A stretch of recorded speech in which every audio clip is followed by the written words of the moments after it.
Welcome to the War Archive, where wars become stories. History sometimes hides its most important wars behind the wrong names. There was no official Third Balkan War, no declaration, no single campaign neatly boxed between dates. And yet, between 1914 and 1918, the Balkans burned once again, more violently, more decisively, and with far greater consequences than before. What unfolded was not a new conflict, but the continuation of unresolved ones, absorbed into something much larger, the First World War. The First and Second Balkan Wars had promised resolution. They shattered Ottoman rule in much of southeastern Europe and redrew borders in blood.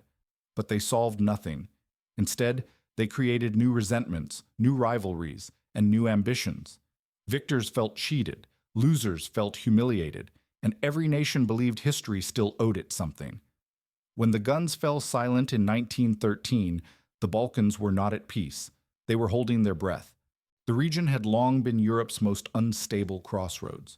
Centuries of imperial rule had layered identities, religions, and loyalties on top of one another without ever reconciling them. As empires weakened and nations emerged, the old structures collapsed faster than new ones could form. Borders were drawn that ignored populations. Alliances were made that ignored memory. The result was a landscape primed for catastrophe.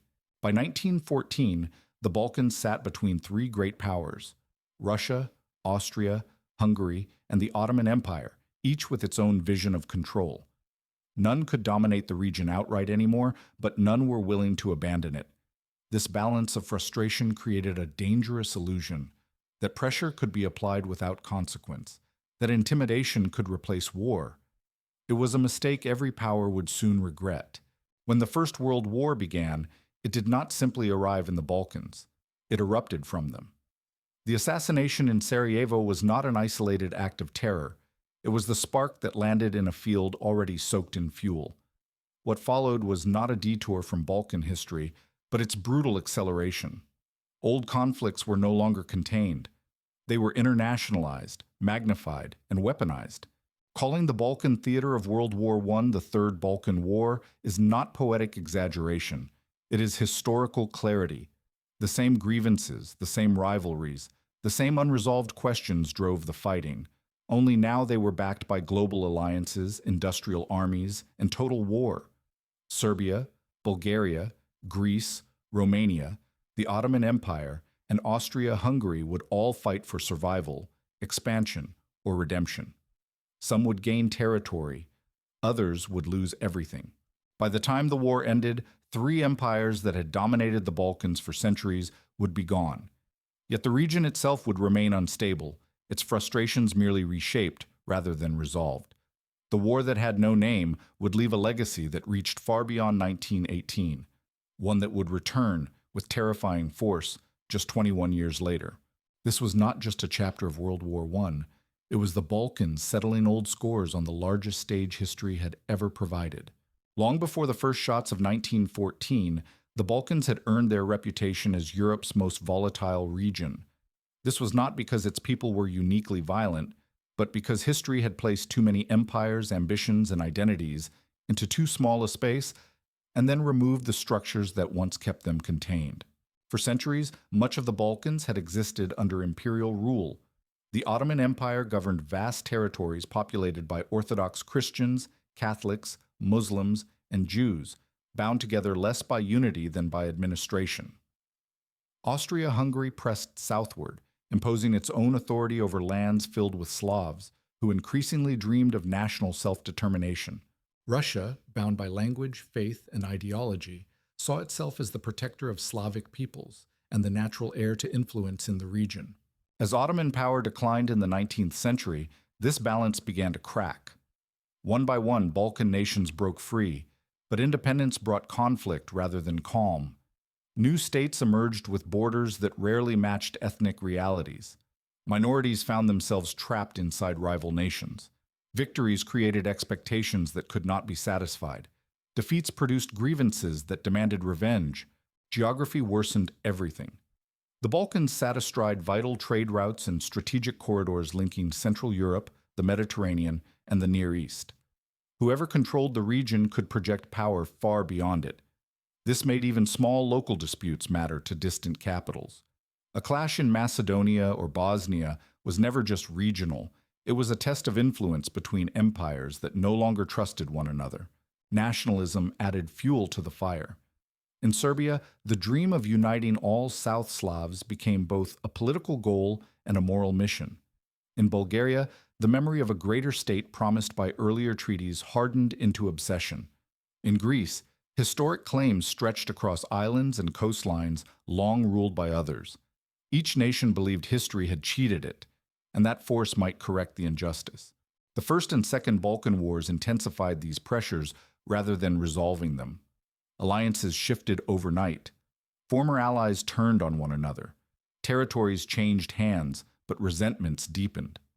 By 1913, the Balkans were littered with armies that had fought, bled, and learned hard lessons about war. They did not demobilize in spirit, only in form. Great powers watched closely, intervening diplomatically while preparing militarily. Austria-Hungary feared Serbian expansion as an existential threat. Russia feared losing its influence over Slavic nationalism. The Ottomans, though weakened, feared total exclusion from Europe. Each power believed it could manage the crisis, apply pressure without triggering catastrophe. They were wrong. By the summer of 1914, the Balkans were no longer a powder keg waiting for a spark. They were a chain reaction waiting for a single push. When that push came, it would not ignite a local explosion. It would set the entire continent on fire. The Balkan Wars were supposed to be an ending. Instead, they became a rehearsal. In 1912, the Balkan states struck together against the Ottoman Empire, a coalition bound by opportunity rather than trust. Serbia, Bulgaria, Greece, and Montenegro moved swiftly, driving Ottoman forces out of most of their remaining European territories. The victories were dramatic, the collapse of Ottoman authority sudden and humiliating.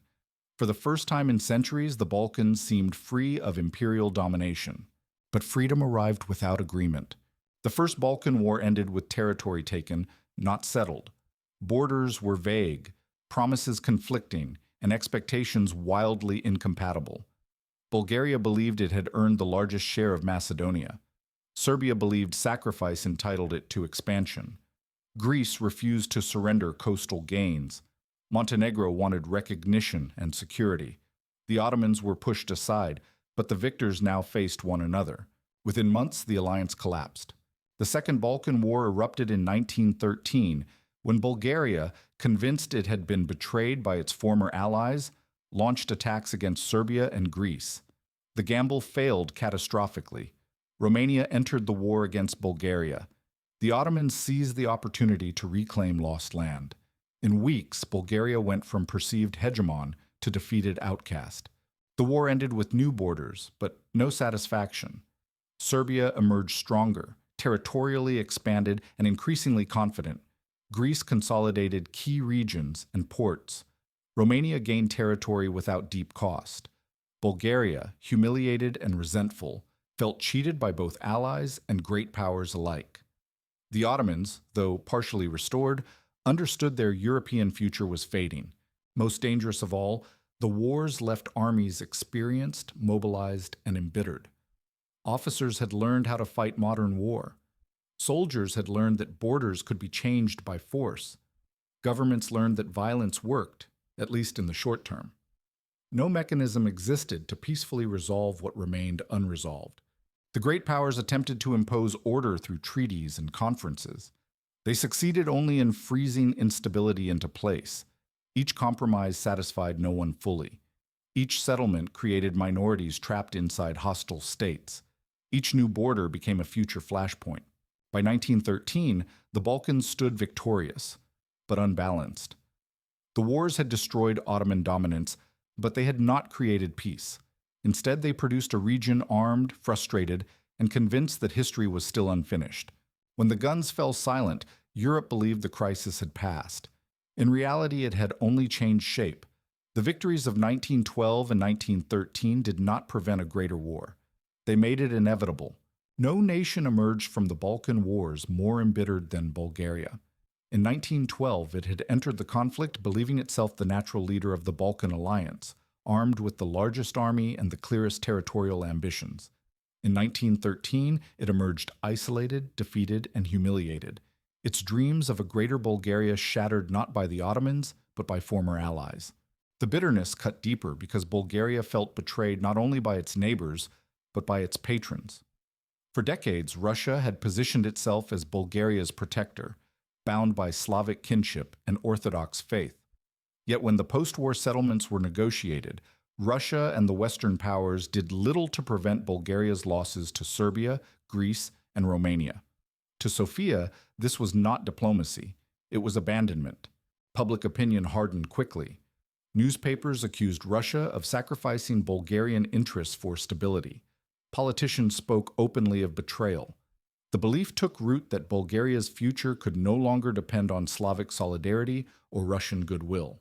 If justice could not be achieved through shared identity, it would have to be secured through power and opportunity. Strategically, Bulgaria's grievances were focused and dangerous. It no longer sought revenge against the Ottoman Empire.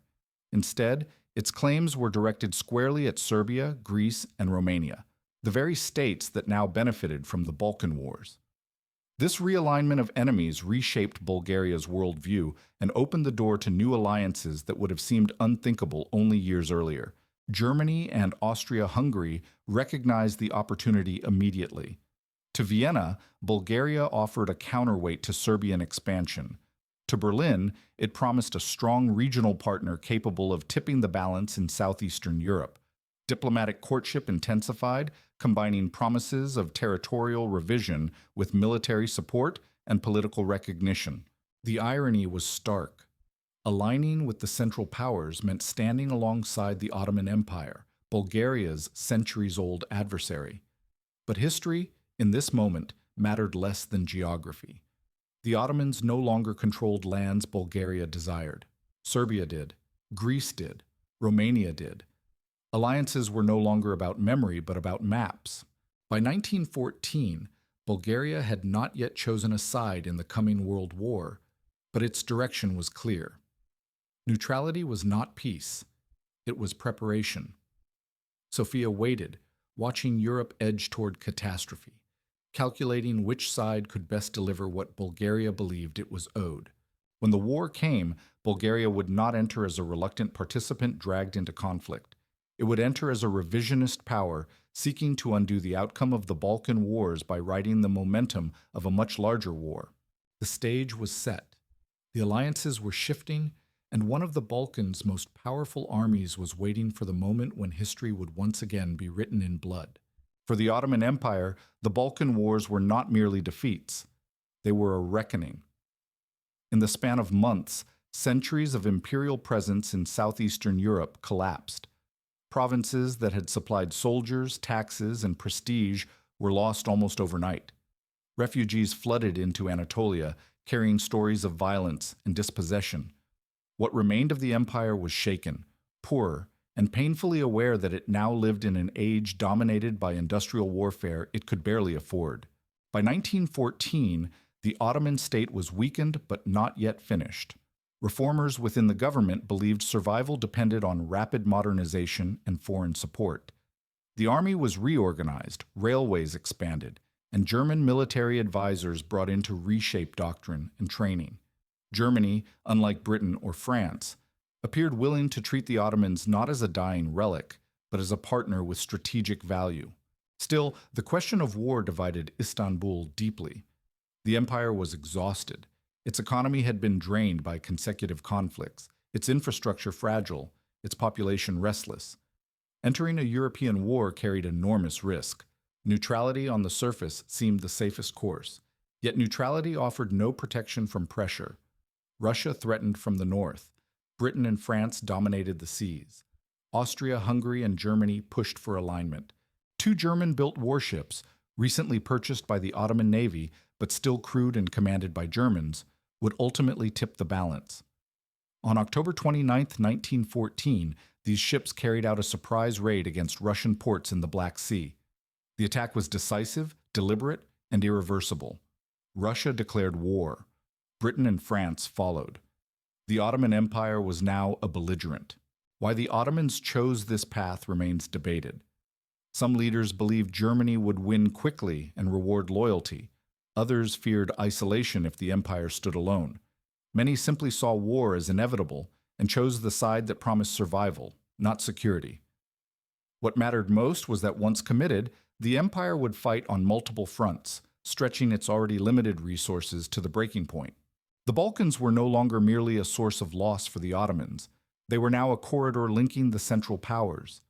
Through Bulgaria, Austria, Hungary, and Germany, a continuous front from the Baltic to the Middle East would soon emerge. What had begun as regional instability was becoming a continental system of war. The Ottoman Empire had stepped back onto the battlefield not as a conqueror, but as a state fighting against disappearance. The consequences of that choice would echo from Gallipoli to Arabia, and through the Balkans once more. Bosnia-Herzegovina was never a quiet province.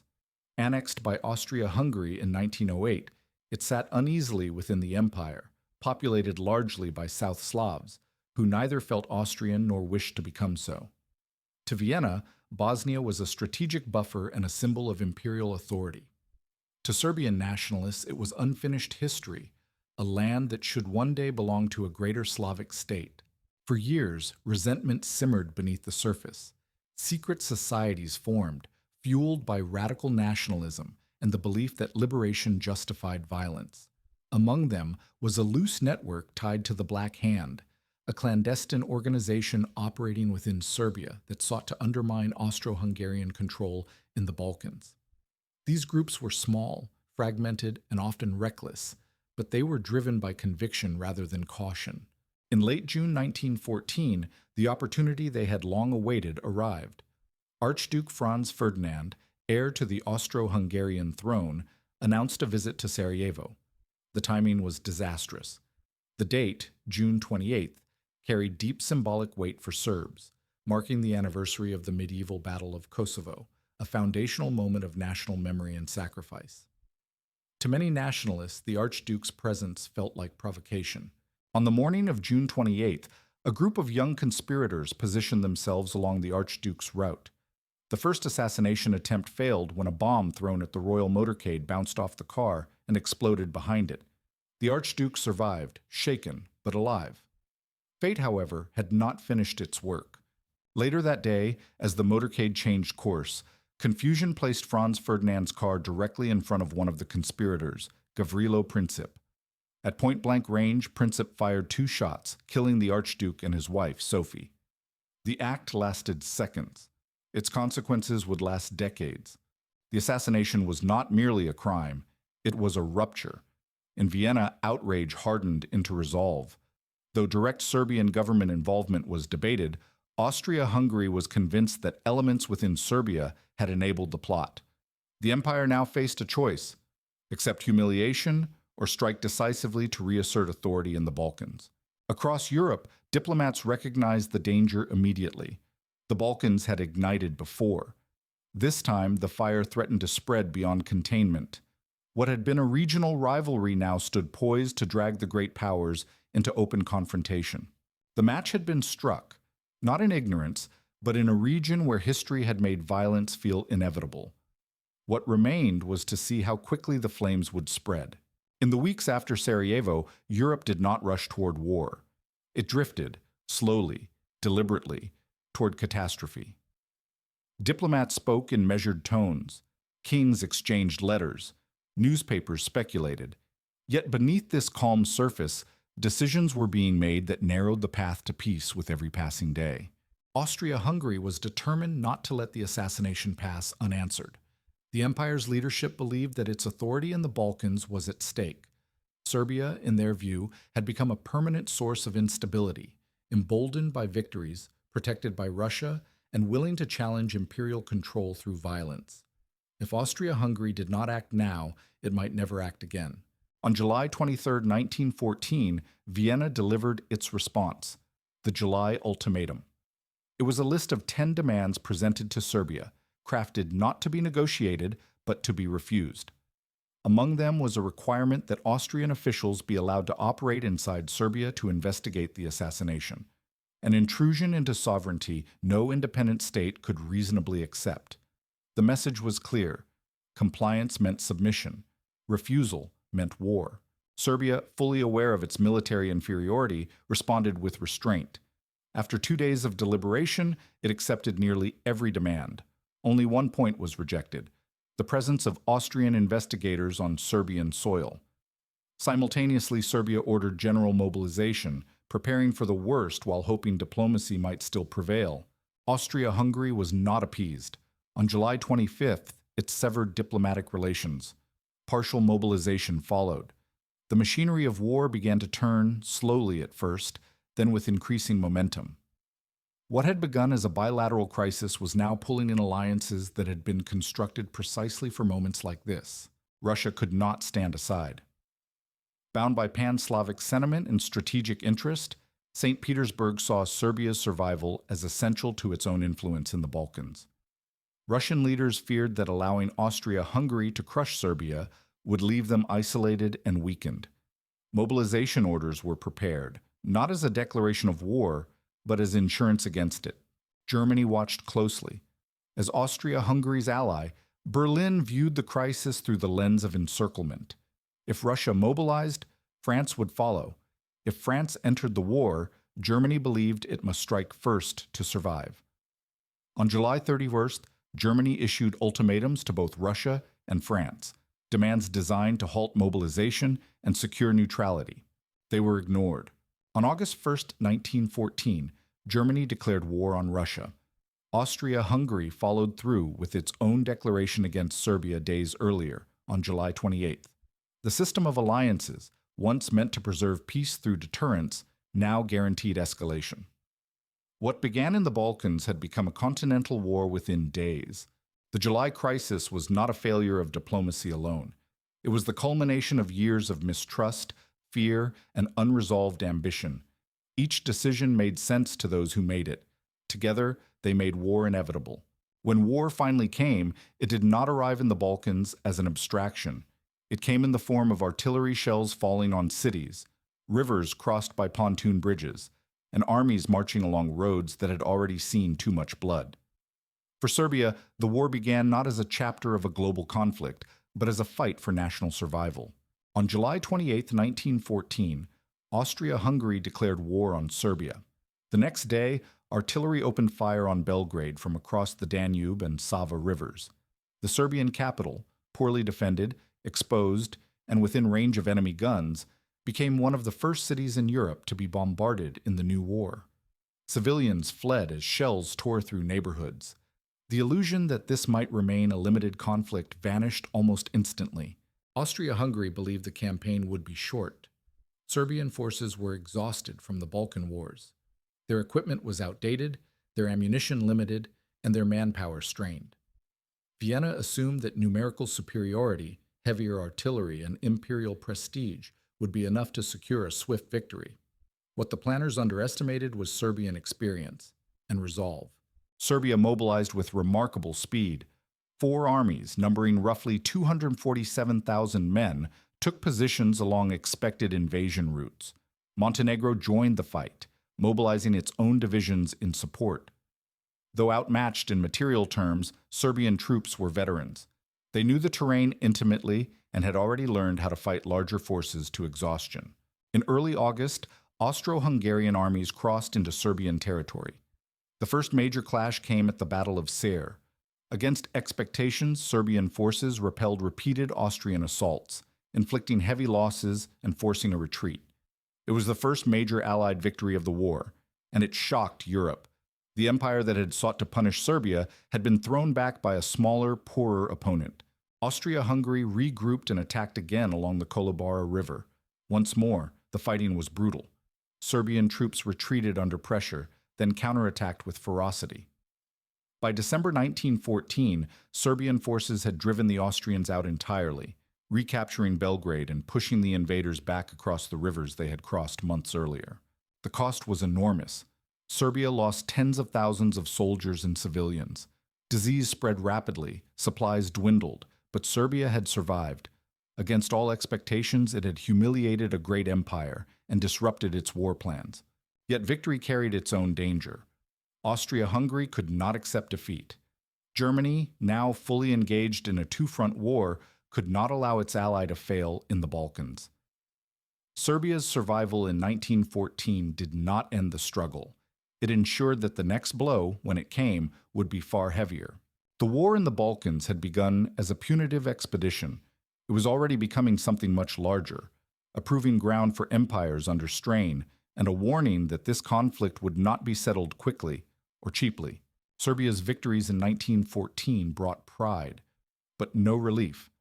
The country had repelled an empire, yet it stood alone in the path of a war that was growing larger by the month. Its army was exhausted, its infrastructure shattered, and its population ravaged by disease and displacement. Typhus spread through towns and camps. Ammunition stocks ran dangerously low. What Serbia lacked most was time. Austria-Hungary, humiliated and angered, refused to accept defeat, but the empire could not immediately return with full force. Its armies were stretched across multiple fronts, against Russia in Galicia and against Italy to the west. For much of early 1915, Vienna could spare only limited resources for another Balkan campaign. Serbia survived not because the danger had passed, but because its enemies were temporarily distracted. Diplomatically, Serbia's position was precarious. Russia supported it in principle, but was locked in a desperate struggle on the Eastern Front. Britain and France sympathized, yet their priorities lay elsewhere, at the Western Front, and soon at Gallipoli. Serbia became a symbol of resistance, praised in speeches and newspapers, but largely isolated in practice. Meanwhile, the strategic situation around Serbia worsened. Bulgaria remained officially neutral, but its posture was unmistakably hostile. Its army, the largest in the Balkans, sat poised along Serbia's eastern border. Diplomatic pressure mounted from both sides of the war, each promising Bulgaria territorial rewards. Sofia watched carefully, waiting to see which alliance could deliver the revenge it sought. Inside Serbia, leaders understood the danger. If Bulgaria entered the war against them, Serbia would be encircled. The country's narrow geography left little room for maneuver. Rail lines were fragile, supply routes limited. A coordinated attack from north and east would be devastating. Serbian commanders prepared defensive plans, but they knew the truth. If a major offensive came with German support, Serbia could not withstand it alone. As months passed, the front remained quiet, but only on the surface. Trains moved at night. Diplomatic cables crossed Europe. Decisions were being finalized in Berlin, Vienna, and Sofia. Serbia's brief respite was ending. By late summer of 1915, the balance had shifted decisively. Germany, seeking to stabilize the Balkans and secure a land route to the Ottoman Empire, resolved to intervene directly. Austria-Hungary would try again, but this time it would not fight alone. Serbia, battered but unbroken, stood at the edge of annihilation, its fate now tied not to its own courage, but to the calculations of empires. Austria-Hungary entered the war convinced that Serbia could be crushed quickly. By the end of 1914, that assumption lay in ruins. The empire had committed vast resources, suffered humiliating defeats, and gained nothing durable in return. For Vienna, Serbia was no longer a peripheral problem. It was an open wound that threatened the empire's credibility, cohesion, and future. The failure was structural as much as tactical.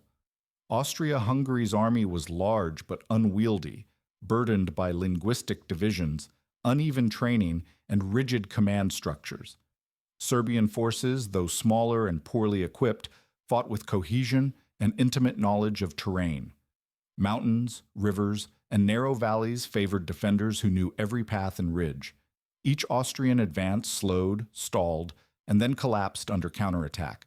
After the recapture of Belgrade in December 1914, Serbia achieved something few believed possible. It had forced a great power to retreat in defeat. The victory reverberated across Europe. Allied newspapers hailed Serbia as a symbol of defiance. For nationalist movements within Austria-Hungary, the message was even more dangerous. Empires could be resisted, and authority could be broken. Yet survival came at a terrible price. Serbia was bled white. Casualties were staggering. Disease ravaged both soldiers and civilians. Entire villages were emptied. The army lacked artillery shells, rifles, boots, and medicine. Victory had preserved independence, but it had consumed the nation's strength. Serbia could not endure another campaign like 1914. Austria-Hungary understood this as well. Alone, it had failed.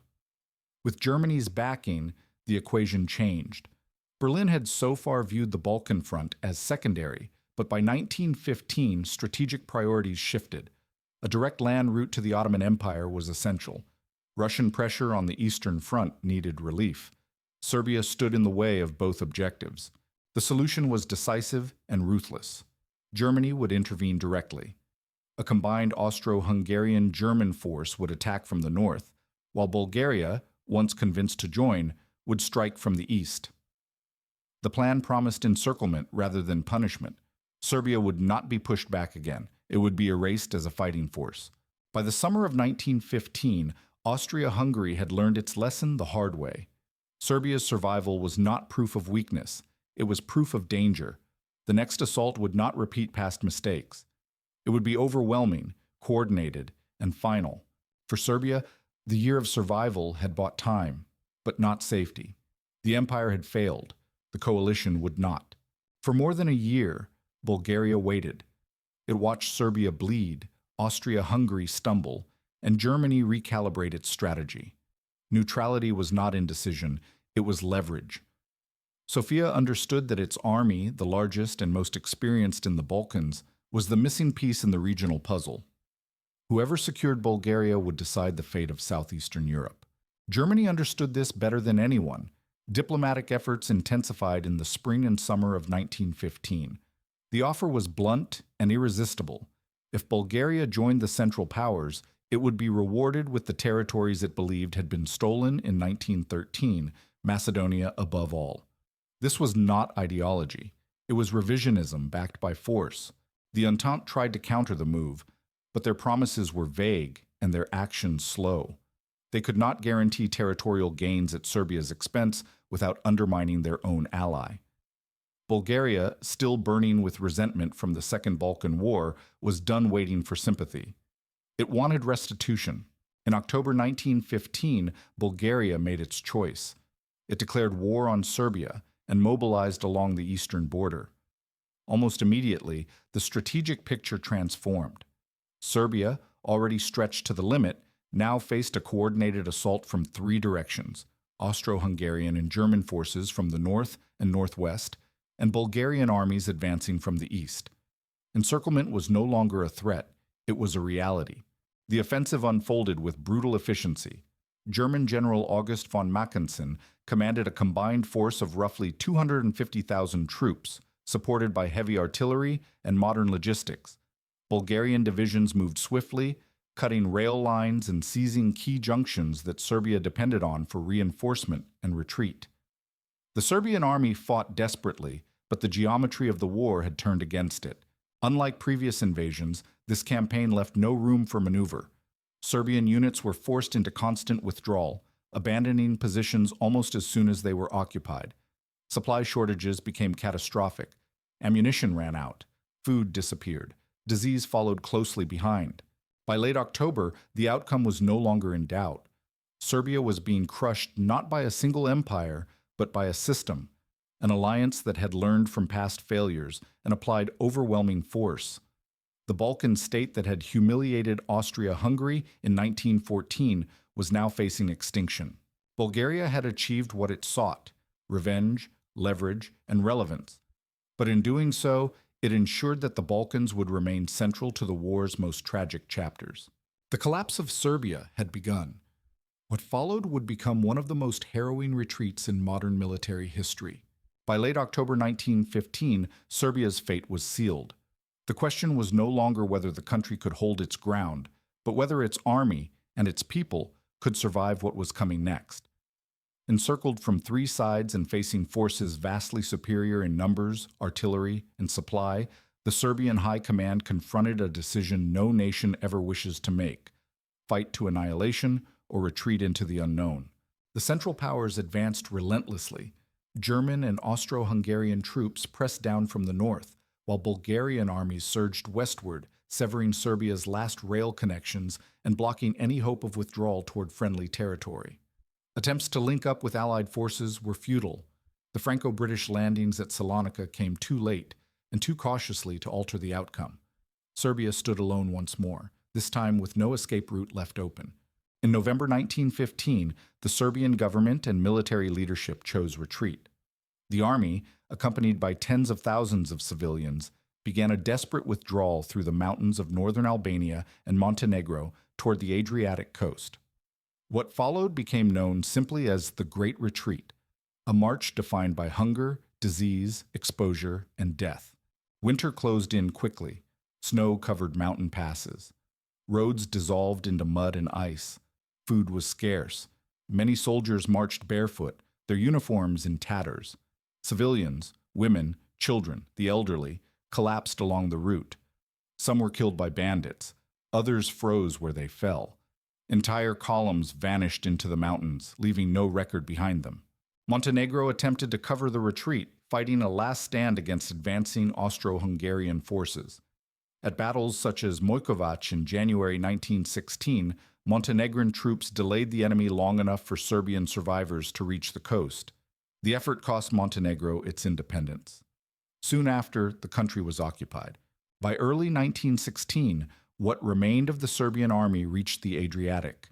Of the hundreds of thousands who had begun the retreat, tens of thousands were dead.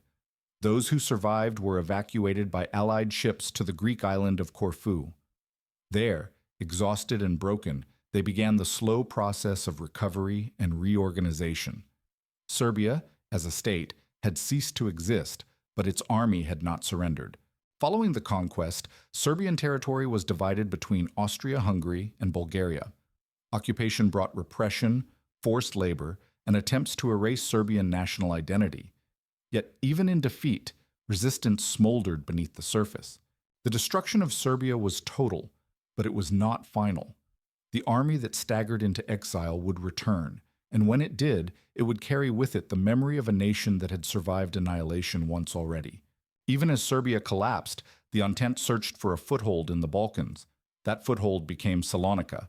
In late 1915, British and French troops landed in the Greek port city with the stated aim of aiding Serbia and stabilizing the region. In reality, they arrived too late to save anything but the possibility of a future front. Greece itself was deeply divided. King Constantine VII favored neutrality and leaned toward Germany, bound by family ties, and convinced that intervention would ruin the country. Prime Minister Eleftherios Venizelos believed the opposite, that Greece's future lay with the Entente, and that neutrality would leave the nation isolated when borders were redrawn after the war. The disagreement was not merely political. It cut through the army, the bureaucracy, and Greek society itself. When the Allied troops landed, Constantine dismissed Venizelos' pro-Entente government. Venizelos responded by forming a rival provisional government in Thessaloniki. Greece was now split in two, one loyal to the king, the other aligned with the Allies. This division became known as the National Schism, and it would haunt Greece long after the war ended. For the Allies, Salonica became both an opportunity and a liability. A massive multinational force, French, British, Serbian, later reinforced by Italians and Russians, dug in along a sprawling front stretching across Greek Macedonia. Trenches were carved into hills. Supply depots expanded. Hospitals filled with the sick. The front stabilized, not because of decisive battles, but because neither side could or would commit fully. Germany's high command had little interest in crushing the Salonica front. Its purpose was containment, not conquest. Small German contingents supported Bulgarian troops, tying down Allied forces that might otherwise be used in France or against Russia. The Balkans became a secondary theater by design, a place to hold, not to win. Meanwhile, the Serbian army was reborn. On Corfu, survivors were reorganized, rearmed, and retrained. 6 infantry divisions and 1 cavalry division emerged from the ruins of retreat. Though scarred by loss, the Serbian soldiers carried a singular motivation: return. When they were redeployed to Salonica in 1916, they brought with them not just manpower, but unfinished business. By the end of 1915, the Balkans were quiet, but not peaceful. Serbia was occupied, Greece was divided, Bulgaria held its gains, and a massive Allied army sat idle at Salonica, waiting for the moment when this forgotten front would awaken again. While Serbia bled and the Balkan front settled into uneasy stillness, the Entente sought a decisive breakthrough elsewhere, one that might shatter the Central Powers' position from the south. Their target was the Ottoman Empire, and their objective was the narrow stretch of water that linked the Mediterranean to the Black Sea, the Dardanelles. The logic seemed sound. If the straits could be forced, the Allies could open a direct supply route to Russia, relieve pressure on the Eastern Front, and possibly knock the Ottomans out of the war entirely. Constantinople itself appeared vulnerable. The empire was weakened, its economy strained, its army still recovering from the disasters of the Balkan Wars. To many in London and Paris, this looked like the war's soft underbelly. The first blows fell in February 1915, when Allied naval forces bombarded Ottoman forts guarding the straits. The attack failed. Mines, coastal guns, and determined resistance shattered the illusion that naval power alone could break through. The campaign escalated. In April, Allied troops landed on the Gallipoli Peninsula, attempting to seize the high ground and force the straits from land. What followed was not a swift victory, but a prolonged nightmare. Ottoman defenders, many of them recent veterans of the Balkan Wars, fought with grim tenacity. They knew what defeat meant. Trenches were carved into cliffs. Counterattacks were launched with ferocity. Disease spread rapidly among the attackers. Terrain, logistics, and command failures turned the campaign into a stalemate soaked in blood. By January 1916, the Allies evacuated Gallipoli in defeat. The cost was staggering. Tens of thousands were dead or wounded on both sides. Strategically, the failure changed everything. The Ottoman Empire remained in the war. Russia remained isolated, and the Central Powers' land connection, through the Balkans, became even more valuable. For the Ottomans, Gallipoli was more than a military success. It was proof of survival. The empire that had been written off as dying had held off the world's greatest naval powers. Confidence surged, even as resources dwindled. Yet victory did not bring security. The empire now fought on multiple fronts, against Russia in the Caucasus, Britain in Mesopotamia, and Arab rebels in the south. In the Balkans, the implications were clear. With Gallipoli secured and Serbia occupied, the Central Powers' southern flank was stable. German command could afford to treat the region as a holding front, using Bulgarian and limited German forces to contain the Allies at Salonica while focusing its main strength elsewhere. The Dardanelles had not opened the war. They had closed it, locking the conflict into a longer, harsher struggle in which the Balkans would remain strategically vital but temporarily quiet. For nearly 2 years, Romania watched the war from the sidelines. Officially neutral, the kingdom weighed its options carefully, aware that the wrong choice could mean national ruin. King Carol I, a German by birth and inclination, had favored the Central Powers, but his death in 1914 removed that restraint. His successor, King Ferdinand, inherited a country whose public opinion leaned strongly toward the Entente, and whose greatest ambition lay across the Carpathian Mountains. Transylvania, part of Austria-Hungary, was home to millions of ethnic Romanians. To Bucharest, the war was not merely a question of alliances, but of national unification. If Romania entered the conflict, it would do so to claim Transylvania, and it would do so only when victory seemed plausible. By mid-1916, the Entente believed the moment had come. Russia promised modern weapons. France sent a military mission to reorganize Romanian forces. Britain offered financial loans. Most importantly, the Allies assured Romania that they would commit troops to defend its southern border against Bulgaria. On paper, the plan looked convincing. In reality, it relied on coordination that the Balkan theater had rarely delivered. On the night of August 27, 1916, Romania made its move. 3 armies crossed the Carpathians, launching an invasion of Transylvania under what became known as the ZA hypothesis. Initial progress was rapid. Towns fell quickly. Austrian resistance appeared thin. For a brief moment, Romania seemed to have chosen wisely. The illusion did not last. Germany responded with speed and precision. 8 German divisions, along with an elite Alpine corps, were rushed into the region under the command of Erich von Falkenhayn. Austro-Hungarian units followed. To the south, Bulgarian and German forces prepared their own strike across the Danube. Romania now faced a nightmare scenario, a two-front war across an immense, fragmented battlefield. Its armies were spread thin, its logistics strained, and its coordination uneven. What had begun as an offensive gamble was turning into a desperate defense. By the autumn of 1916, the momentum had shifted decisively. The Central Powers counterattacked from the north and the south simultaneously, exploiting Romania's vulnerabilities with ruthless efficiency. The gamble had been made. The cost was about to be paid. The counterstroke came swiftly and without mercy. As German and Austro-Hungarian forces pushed through the Carpathians, Bulgarian and German troops surged north across the Danube.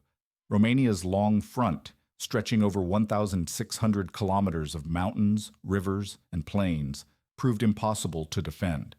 Units were isolated, communications collapsed, and reserves evaporated faster than they could be deployed. By December 1916, the scale of the disaster was unmistakable. Bucharest fell. More than 60% of Romanian territory was occupied. Oil fields, grain supplies, and rail hubs, critical to the Romanian economy and war effort, were seized by the Central Powers. What remained of the Romanian state retreated eastward into Moldavia, compressed against the Russian frontier, fighting for survival rather than victory. Yet Romania did not collapse completely. Unlike Serbia the year before, its army did not dissolve. Under intense pressure, Romanian forces reorganized with Russian assistance. Trenches were dug, artillery repositioned, training intensified. By early 1917, one of the largest concentrations of men and material on the Eastern Front had assembled in Moldavia. 9 armies, dozens of divisions, and hundreds of artillery batteries packed into a shrinking defensive line. The test came in the summer of 1917. At Maraș, Romanian troops launched a successful offensive, demonstrating renewed cohesion and confidence. At Maraș and Oitus, they fought defensive battles of extraordinary intensity, halting repeated Central Powers assaults. The fighting was savage, the casualties immense, but the line held. Romania had been beaten, but not broken. These battles mattered beyond Romania itself. They stabilized the southeastern sector of the Eastern Front and denied the Central Powers a complete victory in the region. For a moment, it appeared that Romania might yet endure long enough to see the war's tide turn. That hope was extinguished not by German guns, but by events far to the east. In November 1917, revolution swept through Russia. The Russian army disintegrated, command vanished, discipline evaporated. One by one, Russian units abandoned their positions, leaving Romanian forces dangerously exposed. Encircled and isolated, Romania had no choice. In early 1918, an armistice was forced upon it. The country remained occupied, its future uncertain, its fate now bound to the outcome of a war it could no longer influence directly. Romania's gamble had failed, but its resistance had not been meaningless. Like Serbia before it, Romania had absorbed immense pressure and survived long enough to matter. The Balkans, once again, had proven that even defeat could shape the course of a larger war. For much of the war, the Balkans had been treated as a sideshow, a front to be contained rather than won. Trenches stretched across Macedonia, patrols skirmished, disease claimed more men than bullets. From 1917 onward, a strange calm settled over hundreds of kilometers of front line. It was the quiet of exhaustion, not peace. The Russian Revolution changed everything. With Russia's collapse and its withdrawal from the war, the strategic balance shifted sharply. German divisions were transferred west to confront the growing American presence in France. In the Balkans, this left Bulgaria and its allies increasingly exposed. The front that had once been secure was now thinly held, manned by soldiers who were tired, hungry, and losing faith in victory. The Entente sensed the opportunity. Throughout 1917, Allied forces at Salonica were reorganized, reinforced, and unified under clearer command. French, British, Serbian, Greek, and Italian units trained together, preparing not for containment, but for breakthrough. Serbia's rebuilt army, hardened by exile and driven by the memory of loss, stood at the center of these plans. In September 1918, the offensive began. Allied artillery shattered Bulgarian positions along the Vardar front. Serbian troops surged forward with a ferocity born of years of humiliation and endurance. Lines that had held for years suddenly collapsed. Within days, the breakthrough widened into a rout. The Bulgarian army began to disintegrate, not only militarily, but politically. Mutinies erupted. Entire units refused to fight. Nearly 30,000 soldiers laid down their arms. The government in Sofia, faced with rebellion at home and disaster at the front, moved desperately to negotiate. On September 29, 1918, Bulgaria signed an armistice at Thessaloniki. It was the first Central Power to fall. The collapse sent shockwaves through the alliance system. With Bulgaria gone, the land bridge linking Germany, Austria-Hungary, and the Ottoman Empire was severed. Allied forces surged northward through Serbia, liberating territory at extraordinary speed. When two Allied divisions reached Romanian soil, the Romanian government annulled its forced armistice and re-entered the war. For the Ottoman Empire, the consequences were fatal. Allied advances in the Balkans, combined with defeats in the Middle East and the Arab Revolt, destroyed any remaining hope of survival. On October 30, 1918, the Ottomans signed the Armistice of Mudros. The empire was finished. The Balkans, long treated as peripheral, had suddenly become decisive. In a matter of weeks, they unraveled the southern half of the Central Powers' war effort. What had begun in Sarajevo was now racing toward its conclusion. With Bulgaria's collapse, the war in the Balkans accelerated toward an ending no one could stop. Allied forces advanced north through Serbia with astonishing speed. Towns were liberated in days. Roads once used for retreat now carried armies returning in triumph. For Serbia, the moment carried a weight that went beyond strategy. It was the reversal of annihilation, the return of a state that had been erased, occupied, and written off. Austria-Hungary could no longer hold together. Years of war had hollowed the empire from within. Ethnic divisions deepened, desertions multiplied. As Allied armies pushed north from the Balkans and pressure mounted on every front, Vienna asked for peace.